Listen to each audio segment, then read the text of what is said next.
வணக்கம். சிலோன் குசும்பு ரசிக உள்ள நிலவருக்கும் நான் உங்கள் விஜய் பிரேம். தெரிஞ்சிருக்கும் எல்லாருக்கும் பெரும்பாலும். இப்போ யாழ்ப்பாணத்தில் சில சம்பவங்கள், அசம்பாவிதமான சம்பவங்கள் சில நடந்து கொண்டிருக்கு. அந்த அசம்பாவிதமான சில சம்பவங்களுக்கு காரணம் யாரு, என்னத்துக்காக இது இப்படி நடக்குது என்றது இதுவரைக்கும் வெளியே வந்ததாக இல்லை. இருந்தாலும் அதை பற்றி பேசி ஆகணும். ஏன்னா நாங்கள் வேறு இடத்தை பற்றி பேசுறதை தவிர வேற வழியில் நினைக்கக்கூடாது. யாழ்ப்பாணத்தில் நடக்கிற சம்பவங்கள் சொல்லி ஆகணும். சில அச்சுறுத்தல்களும் வருகிறது. யாழ்ப்பாணத்தில் நடக்கிற சம்பவங்களை வெளியே சொல்லக்கூடாது அப்படின்னு சொல்லிட்டு அச்சுறுத்தல்களும் வருவதாக நாங்கள் கேள்விப்பட்டுறாங்க. அப்படி கேள்விப்பட்டுனாங்க அப்படின்னு சொன்னால் இந்த விஷயத்தை கண்டிப்பாக நாங்கள் உங்கள்கிட்ட சொல்லியே ஆக வேண்டும். அந்த ஒரு கட்டாயத்தின் பேரில் இருக்கிறேன். யாழ் போதனா வைத்தியசாலையில் திட்டமிட்டு நோயாளர்கள் கொலை செய்யப்படுகின்றார்களா அப்படின்னு சொல்லி கேள்வி இருக்கு. அதாவது அண்மை காலமாக யாழ்ப்பாணம் வைத்தியசாலை, இலங்கையில இருக்கிற பெரிய வைத்தியசாலைகளில் ஒன்றாக இருக்கிறது யாழ்ப்பாணம் போதனா வைத்தியசாலை. அங்க ஒவ்வொரு இடத்துல இருந்தும் வருவார்கள். ஒவ்வொரு இடத்துல இருந்தும் சரியான வருத்தம் அப்படின்னு சொன்னா யாழ் போதனா வைத்தியசாலைக்கு தான் கொண்டு வருவாங்க. கொண்டு வந்தால் ஆரம்ப காலங்களில் அவங்களுக்கு சரியான வைத்தியம் பார்க்கப்பட்டு அவர்கள் சரியான முறைக்கு வீடு திருப்பி அனுப்பப்பட்டார்கள். இப்ப மக்கள் மத்தியில் இருக்கிற பரபரப்பான ஒரு விஷயம் என்னன்னா, யாழ் போதனா வைத்தியசாலைக்கு போனால் பிணமாகத்தான் வீட்டுக்கு வர வேண்டிய ஒரு சந்தர்ப்பம் இருப்பதாக அவருடைய மனதில் ஐயப்பாடு இருந்திருக்கு. நாங்கள் சிலோன் குசும்பு சார்பாக நிறைய பேர்கிட்ட போய் கேள்விகளை கேட்டிருந்தோம். அந்த வீடியோவில் நம்மளுக்கு போடக்கூடாது. அவனை கேட்டால் அவங்க சொன்ன பதில் என்ன, யாழ்ப்பாணம் ஆஸ்பத்திரிக்கு போறதில் பார்க்க நான் வீட்டை என்ன செத்து போகலாம் தம்பி அப்படின்னு சொல்றான். சரி இருக்குது. இப்ப இதற்குரிய காரணம் என்ன? அதாவது அண்மை காலம், ஒரு மாசத்துக்கு முன்னாடி ஒரு குழந்தை, 6 மாத குழந்தை இறந்து போனது. அது கந்தரோடை பகுதியைச் சேர்ந்த என்னுடைய நண்பனுடைய மகள், 6 மாச குழந்தை. அவங்க மாதம் ஊசி போடுறாங்க. அப்படிதான் மாசம் பிறந்த குழந்தைக்கு மாதம் ஊசி போடுறது. 6ஆம் மாத ஊசி போடுவதற்காக கொண்டு போன இடத்துல மிட்வைப் அவங்களோட ஏரியா மிட்வைப் போட்ட ஊசி போட்டு அடுத்தடுத்த மனத்தியாலங்கள்ல அந்த குழந்தையினுடைய கை காலம் எல்லாம் சோர்ந்து விழுந்ததாக அறிந்து கொண்டு அந்த வீடியோ உங்களுக்கு கூடுதல் அடுத்தடுத்த வீடியோ கண்டிப்பாக சொல்வேன். நான் அவங்க வீட்டில் போயிட்டு நான் அந்த வீடியோ எடுத்து உங்களுக்கு தருவதாகத்தான் இருந்தது. பார்ப்போம், சம்மதிச்சாங்கன்னா கண்டிப்பாக அந்த வீடியோ தரேன். நாமளே அவங்க நேர கதைச்சேன். கைகள் கால்கள் தலைகள் எல்லாம் கீழே தொங்கிய நிலையில் இருந்ததாக கூறப்பட்டது. அப்படி மிட்வைஃப் கிட்ட கால் பண்ணி கேட்க அது காய்ச்சல் மாதிரி வரும், அதை நீங்க பயப்பட தேவையில்லை, காய்ச்சல் வரும் அப்படின்னு சொல்லி சொன்னதாகவும், அப்படி காய்ச்சல் வந்தது. தெல்லிப்பளை ஆதார வைத்தியசாலைக்கு கொண்டு சென்ற வேளை அங்க குழந்தை பிள்ளை டாக்டர் பார்க்கவில்லை.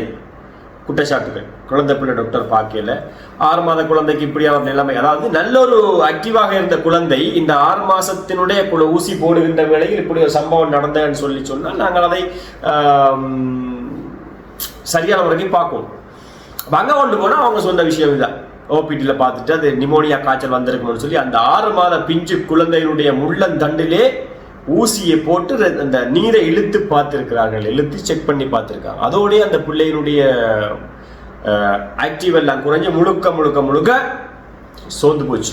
அப்படி அவர்கள் இருந்த வேளையில் திடீரென யாழ் போதனா வைத்தியசாலைக்கு கொண்டு போங்கோ, இது கொஞ்சம் கிரிட்டிக்கலான சிச்சுவேஷனா இருக்குதுன்னு சொல்லி யாழ் போதனா வைத்தியசாலைக்கு அனுப்பி போதனா வைத்தியசாலையில இருந்து கண்டி வைத்தியசாலைக்கு கொண்டு போங்கன்னு சொல்லி நோயாளர் காவு வண்டி மூலமா அந்த குழந்தையை அனுப்பின உடனே அந்த குழந்தை இறந்து போச்சு. அப்ப இது ஒரு காரணமா இருக்கு. அதுக்கு முதல் ஒரு வயசான ஒரு அம்மாவினுடைய ஒரு பரிதாபமான இறப்பு, அதே மாதிரி ஏராளமான இறப்புகள் பதிவாகி கொண்டு போது எதுவும் வெளியே வர்றதா இல்லை. இப்ப நேற்று முந்தநாத்து ஒரு சம்பவம், பன்னியில் இருந்து கொண்டு வரப்பட்ட ஒரு அக்காக்கு பைபாஸ் ஆபரேஷன் செய்கிறதுக்கு யாழ் போதனா வைத்தியசாலை அரசாங்க வைத்தியசாலைன்னு சொல்லி மக்கள் எல்லாம் அங்க போனா அங்க 2 லட்சம் ரூபாய் காசு கேட்டிருக்காங்க. 2 லட்சம் ரூபாய் காசு கேட்டு அந்த அம்மாட்ட என்கிட்ட காசு இருந்து நான் வெளியாலேயே பார்த்திருப்பேனே வைத்தியம்னு சொல்லி அவங்களுக்கு அந்த பைபாஸ் ஆபரேஷன் செய்ததால் அந்த அக்கா ஒரு அக்கா இறந்து போயிட்டாங்க. அவருடைய தம்பி இதை வெளிக்கொண்டுறதுக்காக நிறைய போராட்டங்களை போராடிட்டு வர்றாரு. வெளியே ஒவ்வொரு மீடியாவிலையும் போராடிட்டு வர்றாரு. ஆனால் எங்களோட யூடியூப் சேனல்ல இது வரைக்கும் யாருமே இதை பற்றி சம்பவத்தை பற்றி கதைச்சதாக இல்லை. ஏன்னா அவங்களுக்கு வேற விஷயம் தானே முக்கியம். அப்ப இந்த யாழ்ப்பாணத்துல யாழ் போதனா வைத்தியசாலை என்ன நடப்பு, தெரிஞ்ச விஷயங்கள் இருக்கு, தெரியாத விஷயங்கள் ஏகப்பட்ட விஷயங்கள் இருக்கு. சரி, இதற்கு பின்னாடி யாரெல்லாம் இருந்து செய்கிறாங்க அப்படின்னு சொல்லி இதுவரைக்கும் எந்த விதமான ஒரு இதுவும் இல்லை.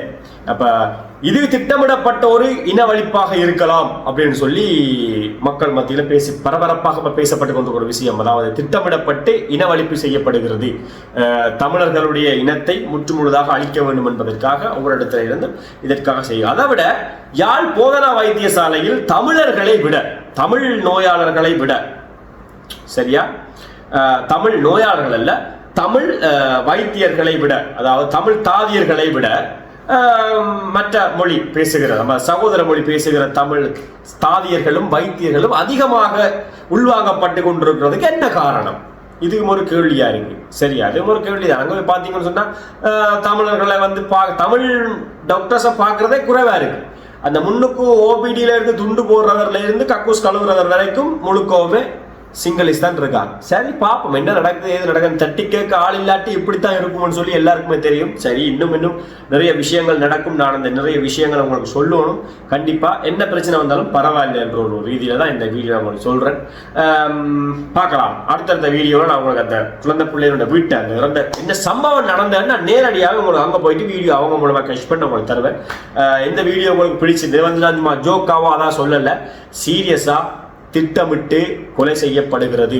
யாழ் போதனா வைத்தியசாலையில் ஒவ்வொரு நோயாளர்களையும் திட்டமிட்டு கொலை செய்கிறார்கள். அதுதான் உண்மையின்படி.